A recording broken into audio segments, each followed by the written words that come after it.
আমাদের কাছে আবুধাবি থেকে ইউএই গভর্নমেন্টের ফেডারেল পুলিশ বেনজিরকে গ্রেপ্তার করার পরে যে ইমেইলে মেসেজ দিয়েছিল 30 দিনের ভিতরে যেন আমরা প্রয়োজনীয় কাগজপত্র পাঠাই তাকে ফেরত আনার ব্যাপারে আমরা 3 দিনের ভিতরে তৈরি করে দিয়েছি।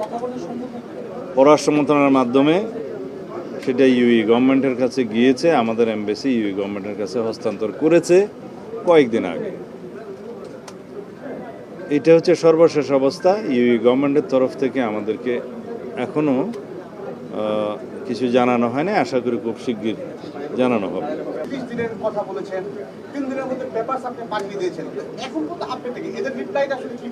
আমরা এখনো ইউএই গভর্নমেন্টের রিপ্লাইয়ের জন্য অপেক্ষা করছি। তার সর্বশেষ অবস্থান সম্পর্কে আমরা যতটুকু জানি ফেডারেল পুলিশের কাছেই আছে, তাদের হেফাজতেই আছে, অন্য কোনো সংবাদ আমরা জানি না।